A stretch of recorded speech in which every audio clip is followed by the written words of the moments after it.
world's most iconic landmarks, a beautiful bridge that crosses the River Thames beside the equally iconic Tower of London. We've seen it, passed across and under it numerous times, but never stopped to really take in its design and beauty, or venture inside and find out its history and how it all worked for that matter. Join us today as we explore this fascinating feat of engineering and discover the wonders of Tower Bridge.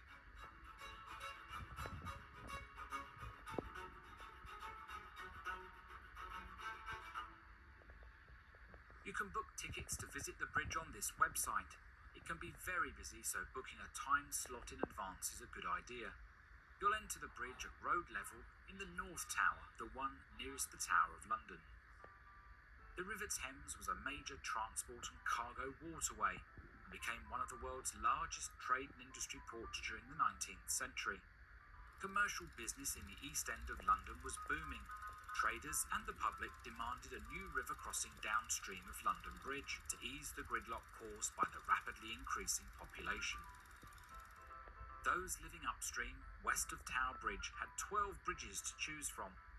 Those in the East End of London had none, requiring them to traipse across the city to London Bridge, something that could take hours. A special committee was set up, and in 1876 the Corporation of London held a competition to design a new foot and vehicle bridge. The major requirement was to allow for tall ships to sail past. Over 50 designs were submitted and a public consultation was held, but none was suitable. There was much controversy over the new bridge and its design, so it wasn't until 1884, 8 years later, that one was approved. A design for a bascule or seesaw bridge submitted by Sir Horace Jones, the city architect, that he designed in collaboration with John Wolfe Barry. As we begin our tour inside the North Tower, the exhibits explain the building of the bridge. On the 21st of June 1886, Edward, Prince of Wales, laid the foundation stone. Up to 848 men were employed at any one time to work on its construction. It took 8 years to complete at a cost of over £1.1 million in Victorian money, an enormous amount of money in the 19th century.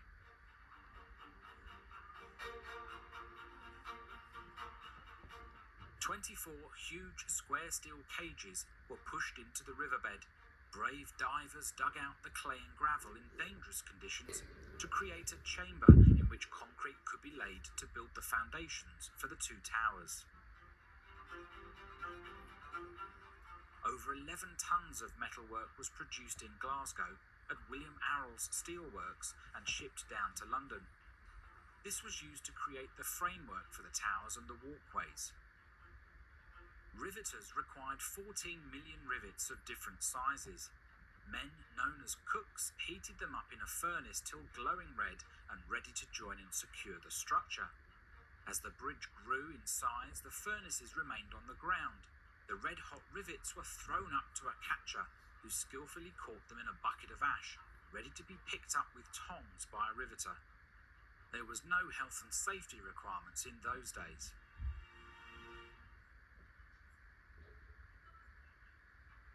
The bridge was clad in Portland stone and Cornish granite, giving it the lovely and pleasing appearance we see today, appearing much older than it is, something that Queen Victoria approved of, as it complemented the nearby Tower of London. This staircase taking us up to the pedestrian walkway across the bridge was designed so that people could still cross when the bascules were raised. Tower Bridge was officially opened at midday on the 30th of June 1894 by Edward, Prince of Wales, later to become King Edward VII. Huge crowds lined the Thames to catch a glimpse of the first ever lift. At 2 minutes past 12, the bascules raised and the ships started to sail through with a gun salute from the Tower of London. Reaching the top of the North Tower, we can now walk across the bridge in the East Walkway, as the Victorians did, enjoying the stunning views of East London and Canary Wharf from this vantage point. The walkway was actually not a great success for the bridge. No one could be bothered to climb up all the steps and walk over during a lift, preferring to wait at road level. They were dimly lit, making them dangerous at night, a place where pickpockets and prostitutes would lurk. In 1910 they were closed, and it would be 71 years before the public could again walk across when the bridge opened in 1982 as a tourist attraction. In 2014, a glass floor was introduced to enhance the visitor experience on the bridge. You can now look right down on the busy road level and watch the public scurrying across, along with the large volumes of traffic entering or leaving the city.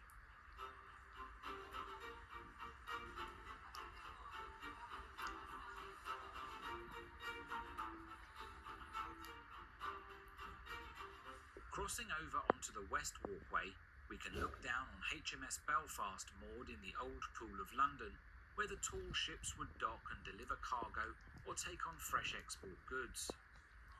Ahead of us is London Bridge, pretty plain in comparison to Tower Bridge, which is often confused with London Bridge.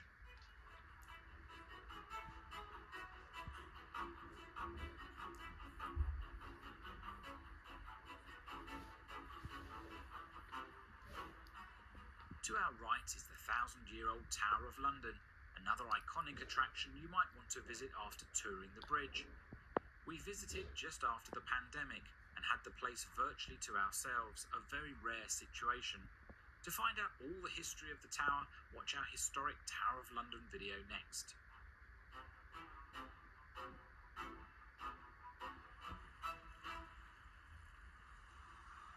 The exhibition boards along the walkway also highlight some of the key moments in the life of the bridge. One extraordinary situation occurred in December 1952, when Albert Gunther was driving his bus across the bridge with 20 passengers on board. He suddenly noticed that the bridge was raising, and it was too late to stop. Hitting the accelerator, the bus jumped the small gap beginning to form and safely landed on the north side. Gunther received a £10 reward. Asked how he would spend it, he said, "A fiver for me and a fiver for the missus." Since 1971, boats have needed to give 24-hour notice that they need to pass, and this happens around 800 times a year. Prior to that, someone was on lookout duty 24 hours a day, noting tall vessels that needed to pass.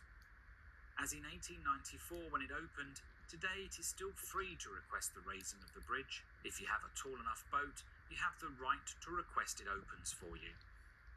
If you want to see the bridge raised, then check out this website, which lists the dates and times of future booked lifts.